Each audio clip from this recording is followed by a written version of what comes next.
તો કોંગ્રેસ નેતાઓએ કરી ઉત્તરાયણની ઉજવણી કે જે અમદાવાદની પોળમાં ચગાવી રંગબેરંગી પતંગો। અર્જુન મોઢવાડિયા, ઇન્દ્રવિજય ગોહિલે ઉજવણી કરી હતી। ઇમરાન ખેડાવાલા, બિમલ શાહે પણ ઉત્તરાયણ પર્વની ઉજવણી કરી અને કોંગ્રેસ નેતાઓએ 2024 લોકસભાને લઈને નિવેદન પણ આપ્યું છે અને કહ્યું કે 2024 લોકસભાની પતંગની દોરી પ્રજાના હાથમાં છે। 2024 તેની ધામધૂમપૂર્વક ન માત્ર અમદાવાદ શહેર પરંતુ સમગ્ર દેશ તેની ઉજવણી કરી રહ્યો છે। મારી સાથે ધારાસભ્ય ઇમરાનભાઈ ખેડાવાલા છે, તેમની સાથે વાતચીત કરીશું। ઢાળની પોળ છે, ઉત્તરાયણ તેની આગવી ઓળખ છે। ખાસ કરીને ઇમરાનભાઈ 2024નું ઇલેક્શન કોની દોરી, કોનો માજો મજબૂત રહેશે? સૌથી પહેલા તો 6.5 કરોડ ગુજરાતીઓને હું ઉત્તરાયણ પર્વના દિવસે આજે શુભેચ્છા પાઠવું છું। ઉત્તરાયણ પર્વ એટલે રાષ્ટ્રીય પર્વ છે આપણા ગુજરાતીઓ માટે અને આપણા ગુજરાતી ભાઈ બહેનો તમામ લોકો, તમામ સમાજના લોકો અને સારી રીતે આપણે ઉજવીએ છીએ।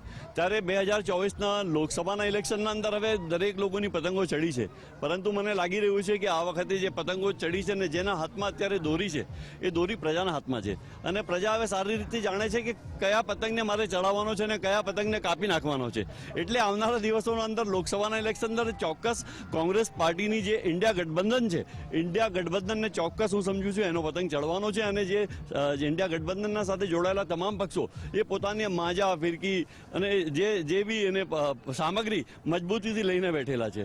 ખાસ કરી ઇન્ડી ગઠબંધનની અંદર ક્યાંક કોકડું ગૂંચવાયેલું છે, સંયોજકનો મુદ્દો હોય તો આ તમામ બાબતોની વચ્ચે ક્યાંક દાવપેચ કોંગ્રેસના કાચા પર ચડી રહ્યા છે। કોંગ્રેસના કે ઇન્ડિયા ગઠબંધનના કોઈ દાવપેચ ઓછા પડવાના નથી।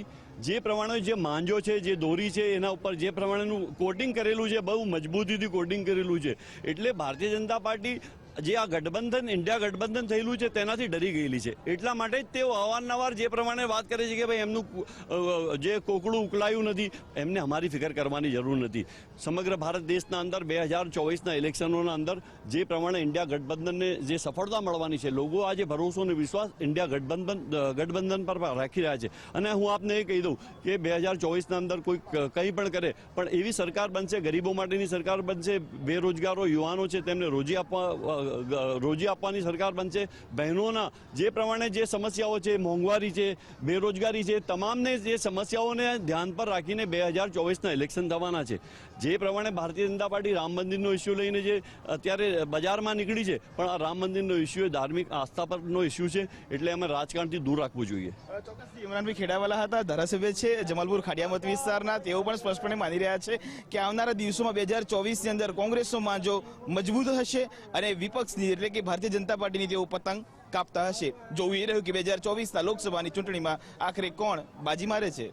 કેમેરામેન એકનામોહન શ્રીવાસ્તવ સાથે કલ્પિન ત્રિવેદી, ગુજરાત ફર્સ્ટ, અમદાવાદ।